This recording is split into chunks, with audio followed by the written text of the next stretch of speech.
Shalom subscribers, salam Paskah kami ucapkan. Haleluya, haleluya, haleluya. Pada Tuhan kita Yesus Kristus, kebangkitannya telah mengalahkan kuasa maut. Namun percayakah saudara-saudari, bukan Alkitab saja yang mencatat peristiwa penyaliban Yesus Kristus 2000 tahun yang lalu. Ada terdapat catatan sejarah di luar Alkitab yang membuktikan tokoh bernama Yesus ini benar-benar disalibkan. Dan tokoh-tokoh sejarawan di luar Alkitab ini bukanlah dari golongan percaya kepada Yesus, malahan telah membuktikan tidak ada peristiwa manipulasi dalam peristiwa Paskah Kristen. Mari kita kupas. Catatan sejarawan yang pertama, yang lahir pada tahun sekitar 37 Masehi hingga 100 Masehi, yaitu Flavius Josephus. Josephus yang memperkenalkan dirinya dalam bahasa Yunani sebagai Yusuf anak Matias, seorang etnis Ibrani, seorang imam dari Yerusalem. Flavius Josephus adalah seorang sejarawan dan penulis apologetik Yahudi abad pertama. Beliau adalah penulis non-Kristen pertama yang menyebutkan tentang Yesus dalam penulisannya. Dia menulis sejarah agama Yahudi sekitar tahun 93 Masehi, yaitu Antiquities of Jews. Dalam tulisannya, dia menyebutkan sejumlah tokoh dari Perjanjian Baru, termasuk Yesus, Yohanes Pembaptis, dan saudara Yesus yaitu Yakobus. Dalam buku tulisannya Antiquities, Josephus menulis, suatu kali Yesus seorang yang bijaksana, jika sah menyebutnya manusia, karena dia seorang pelaku perbuatan yang luar biasa, seorang guru dari orang-orang yang menerima kebenaran dengan sukacita. Dia mengambil baginya baik dari orang Yahudi maupun bukan orang Yahudi. Dia adalah Kristus. Dan ketika Pilatus, berdasarkan saran dari orang-orang penting di antara kita, telah menghukumnya dengan salib, orang-orang yang mencintai dia pada awalnya tidak meninggalkannya, karena dia telah menampakkan dirinya kepada mereka dengan hidup kembali pada hari ketiga, sebagaimana yang para nabi nubuatkan, dan 10.000 hal-hal luar biasa tentang dia. Dan suku Kristen yang diambilnya dari namanya tidak punah sampai hari ini. Sejarawan yang kedua, yaitu Cornelius Tacitus, lahir pada tahun 56 Masehi hingga 117 Masehi, adalah seorang senator dan penulis sejarah kerajaan Romawi. Sejumlah tulisannya yang ditemukan termasuk dua karya besarnya, yaitu Annals dan Historis, meliput zaman pemerintahan Kaisar Romawi Tiberius, Claudius, Nero, dan pada zaman 4 kaisar. Pada tahun 112 atau 113, ia diangkat untuk jabatan tertinggi bagi orang awam, yaitu Gubernur wilayah Romawi untuk Asia di sebelah barat, Anatolia, yang tercatat dalam prasasti di Malyasa. Ia meninggal tahun terakhir tulisannya 116 Masehi, tetapi mungkin meninggal beberapa tahun kemudian. Salah satu tulisannya yang saat ini banyak dikenal adalah Annals, buku 15 pasal 44 yang ditulis tahun 116 Masehi, di mana terdapat satu bagian mengenai Kristus, Pontius Pilatus, dan pembunuhan ekstrim terhadap orang-orang Kristen setelah kebakaran 6 hari yang menghanguskan sebagian besar kota Roma di bulan Julai 64 Masehi yang dilakukan oleh Kaisar Nero. Tulisannya, akibatnya, untuk menyingkirkan laporan itu, pembakaran kota Roma Nero menimpakan kesalahan dan memberikan siksaan yang paling berat untuk suatu kelompok yang dibencinya, yaitu pengikut Kristus, kerana ketidaksalehan mereka terhadap dewa-dewa Romawi yang disebut orang Kristian oleh masyarakat.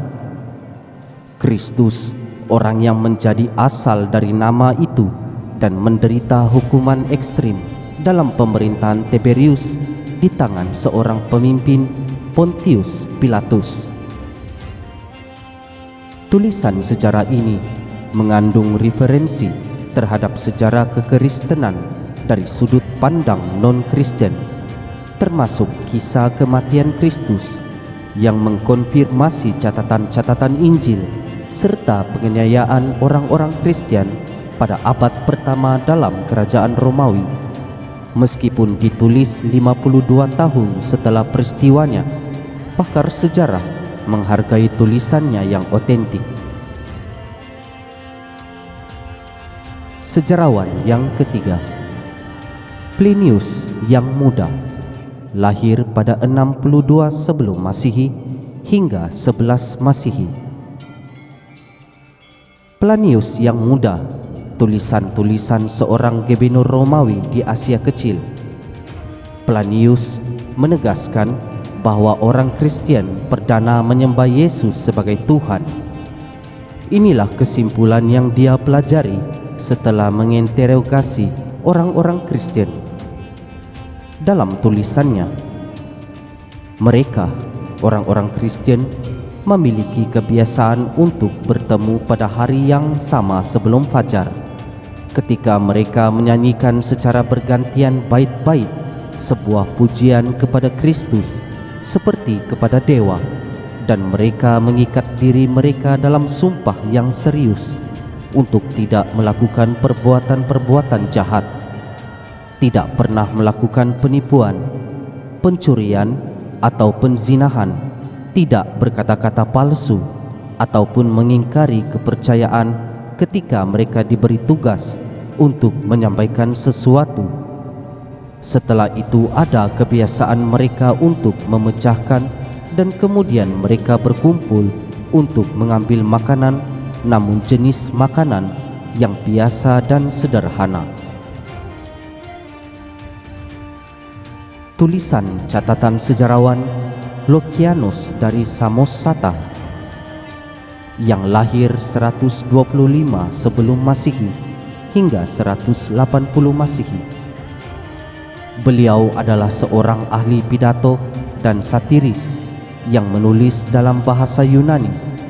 Dia terkenal kerana sifatnya cerdas dan mengejek, meskipun ia menulis hanya dalam bahasa Yunani. Dalam tulisannya, Anda tahu, orang-orang Kristen menyembah seorang manusia sampai hari ini, tokoh yang terkemuka yang memperkenalkan ritual-ritual baru dan disalibkan kerana itu.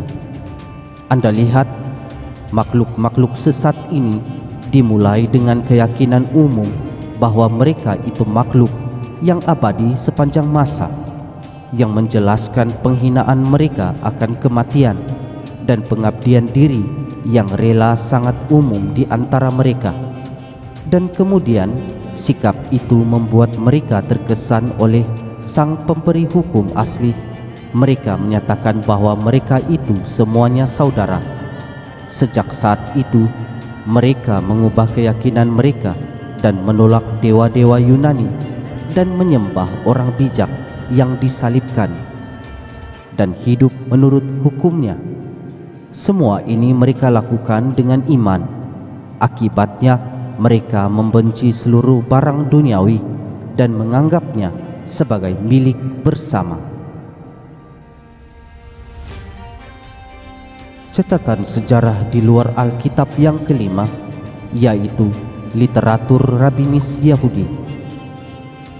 Sejumlah karya tulisan klasik rabinis Yahudi, khususnya Talmud Babilonia, terdapat referensi tentang Yesus.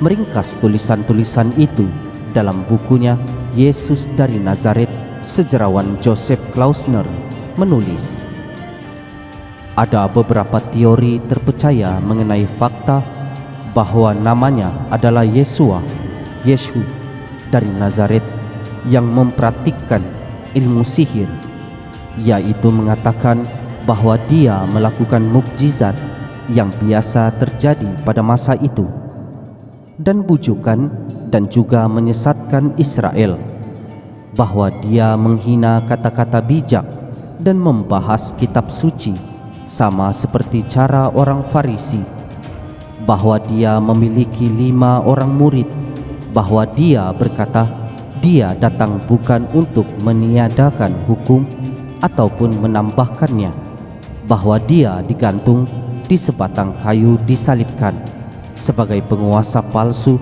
dan membujuk pada malam sebelum Paskah yang jatuh pada hari Sabtu, dan para muridnya menyembuhkan penyakit dalam namanya. Kesimpulan: Alkitab dan catatan sejarah amat sejajar tentang peristiwa penyaliban Yesus. Buktinya adalah melalui ahli sejarawan dan catatan peristiwa di luar Alkitab. Perlu ditekankan, penulis dan sejarawan-sejarawan ini adalah bukan daripada golongan percaya Yesus. Mereka menulis menurut peristiwa yang terjadi dan tercatat pada zaman kehidupan mereka. Namun penulisan mereka telah membuktikan peristiwa penyaliban Yesus benar-benar ada dan terjadi. Melalui sejarawan ini sekaligus membantah klaim abad ke-6 yang mengatakan peristiwa ini suatu penyelewengan dan Yesus telah digantikan dengan orang lain yang menyerupainya. Jika benar yang digantikan, maka sejarawan akan menulis bahwa orang yang disalibkan itu pasti berteriak meminta tolong dan mengatakan dia bukanlah Yesus yang sebenarnya. Mari kita fikirkan. Amin.